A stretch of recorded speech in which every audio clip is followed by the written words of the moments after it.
Okay, in this video I'm just going to talk about an app that I've been using that I've actually been finding really useful over the sort of past few weeks and months. So yeah, I just wanted to talk about it and just kind of show you what it is and how it works. And it's essentially a free app. I'll leave a link to it down in the description. I'm using this on Android. It works for both my tablet and my phone. So yeah, I'm finding that kind of particularly useful. But essentially, it's just a Clapperboard app, and it's just called Clapperboard. But like I say, I'll leave a link and everything to it. It's free. There's no paid version of it either, as far as I can tell. But it's actually got a lot of really useful things above other kind of clapperboards that I've used. So the sort of first sort of few bits, I'll just run you through like what you can actually do in it, because it's really useful. So obviously the first thing you can do, you can kind of name what you're doing in it. So you can just write in the name of the kind of production or the video that you're doing, which obviously is really useful because then you can separate it from other things.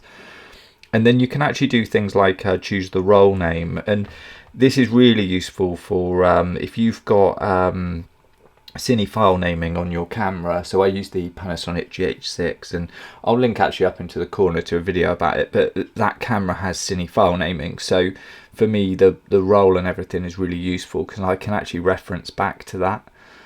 And you can kind of use that naming convention that it's using, which essentially on the GH6 is just following that. So yeah, I will kind of use that and follow that, and like I say, I find that a really useful thing. And then sort of down here you can add yourself in as a director, which you don't really need, but it's there. You can put your camera in, which is really useful because sometimes I'll sync drone footage. So I can have in the some of it's drone footage, but maybe shot at a kind of lower angle that's maybe not so easy to tell. Second camera, I'll be using GH5 as well, so I can clearly mark that there. I can mark whether I'm using ND filters on there, which is really useful. And you can also add bits into this bottom row again, which there's some really good stuff in there that you can just use at a quick glance and work out. So obviously you've got the time on this side, you've got the date on this side, you've got what resolution you're shooting at. You can enter your own if it's not covered in there, if you're using a 4.4K for example. But it covers most of them. You've got standard definition, HD, full HD, 2K, 3K, 4K, 5.7, 8K. There are a couple that it's missing in there for me. I do shoot in 5.8K sometimes, and like I say, 4.4. There are a couple missing, but as I say, it's freeform, so you can add in what you want there. You've got your aspect ratio, so if you're shooting maybe stuff for social.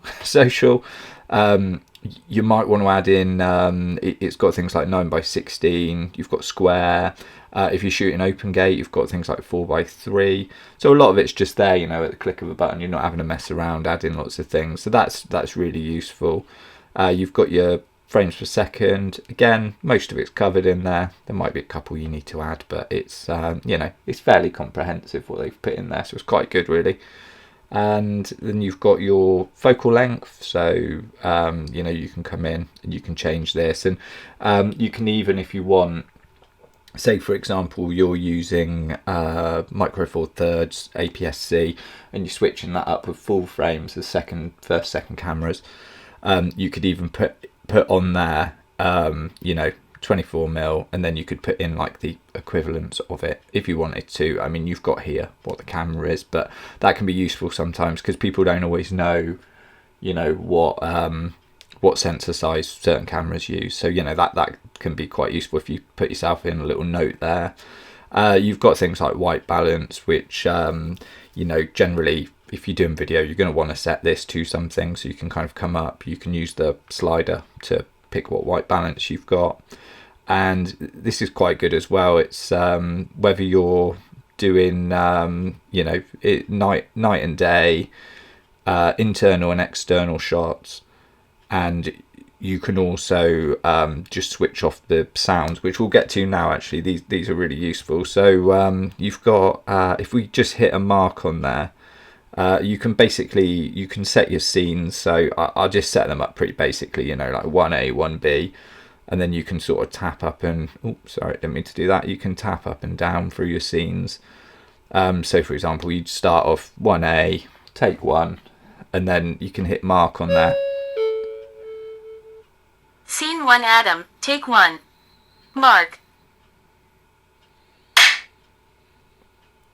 And you can hear in there it says scene 1 Adam, and it's basically, obviously Adam is A, so you know, if you do B, you can hit mark on there. Scene 1 Boy, take 1. Mark. And you can hear on there, you know, like, so A Adam, B boy. It just gives you that as like a audio reference, as well as having that. And obviously the clapperboard's the main bit of it, and you can actually do a few different things on there. You can change it to soft sticks. Scene 1 Boy, take 2. Mark. So that's quite useful, and obviously you've got that visual reference there as well with the mark, so that's great. And then you can do it if you just want it as a clapperboard, which some people might do. It avoids the whole saying out the scene number and everything else. But I actually quite like this. It's one of the bits that I actually appreciate having in there. So yeah, I find that really useful in there. And you can see every time it's doing one of these, it's actually changing the take number as well for you. Obviously you can switch it back, you know, you've got full control of it, but it's doing it for you, so it's actually helping you sort of along the way doing those bits and bobs. And as I say, you know, you can reset them, do whatever you want on there, change the rolls and the scenes and the takes to whatever your preference is. It's just sort of ticking it along for you. But yeah, it's I find it's just it's been a really useful app, and like I say, it's totally free to use, so there's no reason sort of not to check it out really. It's I've found it quite a good thing to work with. And like I say, you know, usually I've got my phone on me, I've got my tablet on me, and I'll just use one or the other. I mean, I find it useful for you know, having the audio cue. I always have external mics and things set up just as a backing track, not a backing track, more of a safety track. So if anything were to go wrong, I've got a nice syncing point there for my audio, and you know, it helps me as well as a visual and an audio reference just for which scene is which. I can quickly tie them all together.